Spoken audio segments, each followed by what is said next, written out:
Good morning, good morning, good morning. It's a new day. Happy Saturday morning. This is Dr. Yonnette. I am so excited to be with you today.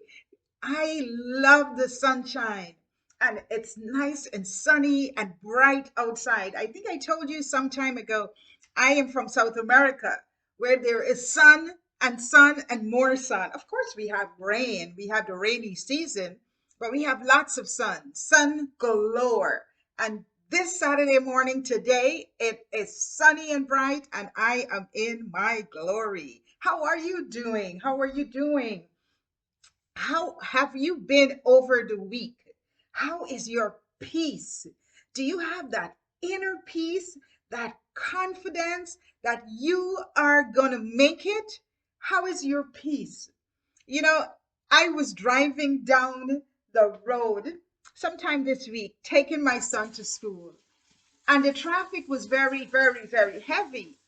So while driving, somebody zoomed past us in the breakdown lane, and I was like, hmm, he's looking for trouble.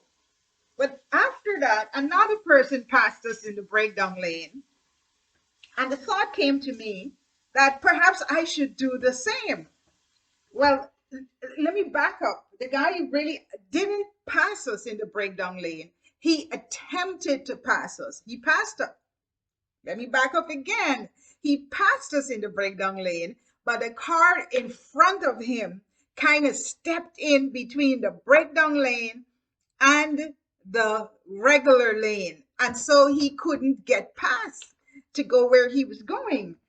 So eventually he kept pushing and pushing and pushing until he pushed the guy out of the way and he went forward. So I'm looking on and I'm saying to myself, you know, this, I think I used the wrong, if that wasn't the scrub. Anyways, I'm going to add the scrub. I said to myself, look, I am trying to exit. So, I should just move forward, go in the breakdown lane for a minute, and then exit where I'm going.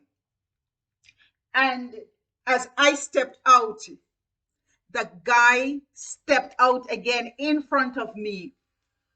And I am going, I say like 2 minutes, if that long. I am driving and trying to get to my exit, and he wouldn't move. So I gently honked my horn, and he started gesticulating and showing me that I need to be over there. I am in the wrong lane. But mind you, while he's trying to correct me, he himself is in the wrong lane. He himself is in the breakdown lane. So I totally did not get his point. And I'm thinking to myself, in Massachusetts, you can drive in the breakdown lane during rush hour. And so I don't understand what's going on with him.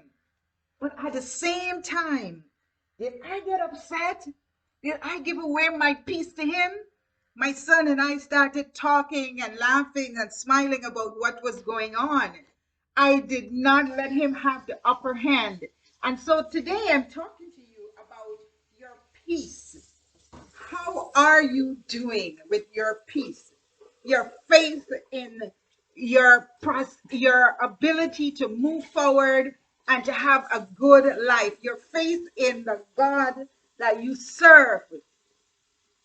And there's a scripture that says, great peace have they who love thy law, and nothing shall make them stumble.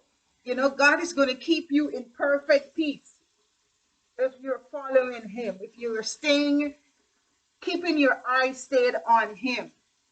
And, I did not let this guy disturb my peace, but a lot of people are living in situations where things are happening to them, be it by their children, their spouses, the people in their communities. Lots of things are happening, and the people are being disturbed by these happenings. They're giving up their self control, their peace to the other person who is doing the things that are causing them disturbance. And I want you to know, I want you to stop for a minute and note that nobody can take your peace away from you. The only way you become discombobulated, the only way you lose your peace is if you are willing to give it up. You know, your nagging spouse, your annoying spouse, or the person in your family who is really getting on your nerves cannot get on your nerves, cannot annoy you, cannot take away your peace if you don't let it happen. So in every situation that you find yourself in, I want you to step back and stop for a minute.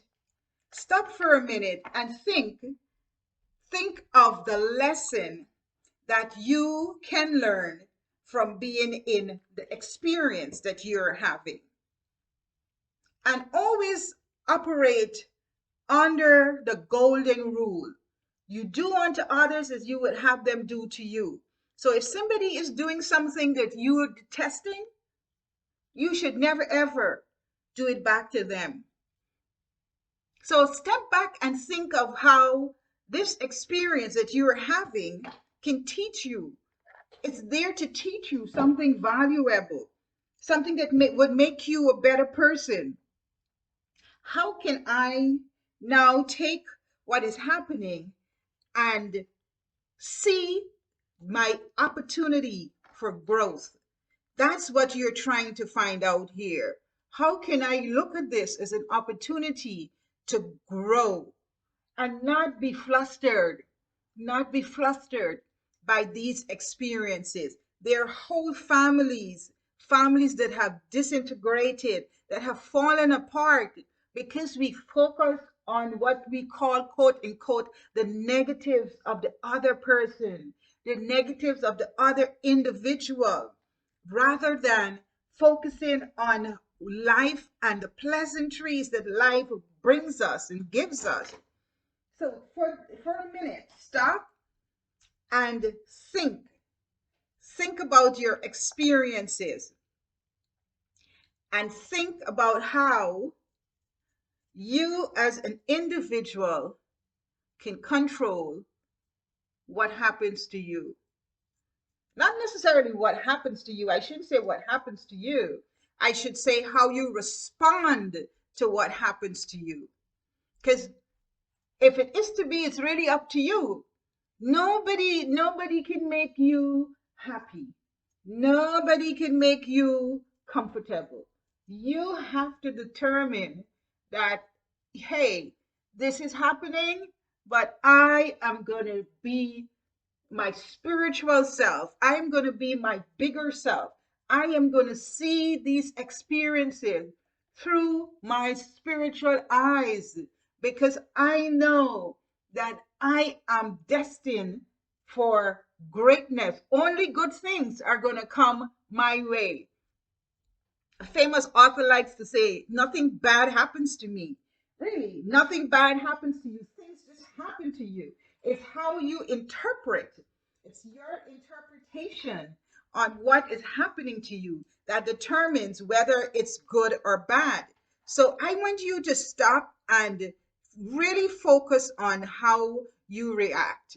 How do you react when your child comes home later than you expected him or her to? How do you react when your spouse leaves the toilet seat up and it's 2 o'clock in the morning, you're rushing to the bathroom and you almost fall into that hole?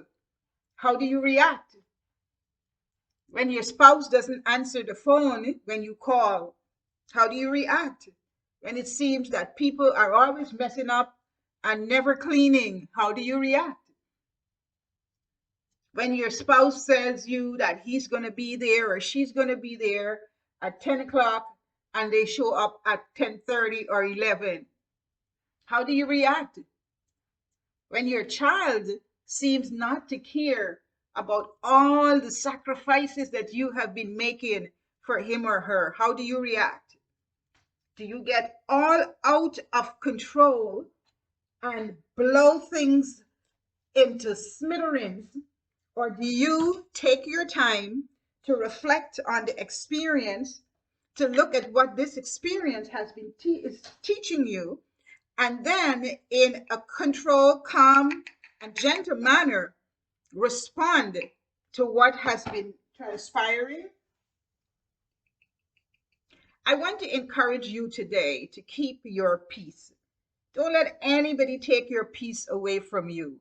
If you're finding yourself in a situation where you are losing that peace and serenity in your life, just walk away. And I'm not necessarily telling you to walk away permanently. Just walk away, change your environment, breathe, take a minute to breathe and concentrate on your breaths while you do it, and then come back to the situation in a calm, reserved manner after you have decided how you are going to respond to the situation that you found yourself in. But always keep your peace, and always know that the system or the universe or your God is there for you, giving you the opportunities that you need, giving you only good things. So don't get flustered. Don't give away your peace, because in giving up your peace, it's when you respond in ways that are detriment to the continuation of a successful life and a successful experience. This is Dr. Yonnette coming to you today talking about your peace. And I want to encourage you to be at peace with yourself so that you can be at peace with all men.